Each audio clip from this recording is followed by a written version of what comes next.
யூரோப்லதான் நிக்கிறேன் நான். இவ்வளவு ஸ்ரீலங்கால நிக்கல 7 மண்டா யூரோப்புக்கு ஆண்டு காத்திரியல். இப்ப யூரோப்ல ஆண்டா நிக்கிறேன், தனியே தான் நிக்கிறேன். உங்களை மாதிரி ஒவ்வொரு ஊருக்கா வெறி அடிச்சு போட்டு ஒவ்வொரு டிக்டாக்ல இல்ல, தனியே தான் நிக்கிறேன். இந்த அண்ணா இன்னொரு அரைமாதி அது பிறகு அண்ணா விட்டுருவேன். நான் யூரோப்ல தனியே தான் நிக்கிறேன்.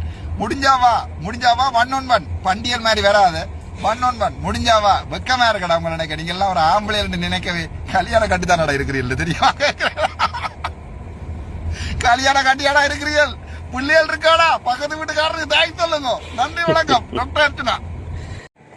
வணக்கம் யாழ்ப்பாணிஸ். பிறகு எப்படி இருக்கீர்கள்? நல்லா இருக்கீங்களோ?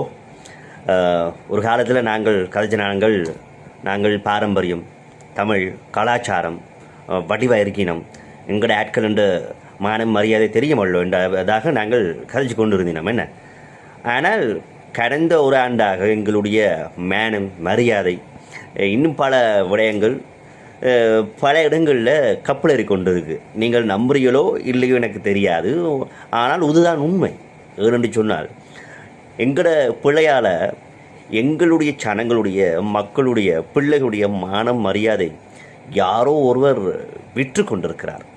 பார்த்திருப்பீர்கள் காணொலியை. அடுத்த வீட்டுக்காரனுக்கு பிள்ளை பிறந்ததாக அதை வளர்த்து கொண்டிருப்பதாக கதைத்து கொண்டிருக்கிறார்.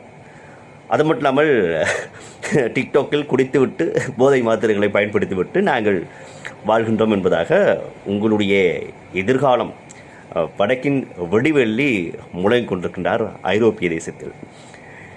உதுக்குத்தான் நாங்கள் இவ்வளவு பாடுபட்ட நாங்களோ, உதுக்குத்தான் நாங்கள் கஷ்டப்பட்டனோ என்று எனக்கு கேட்க தோணுது.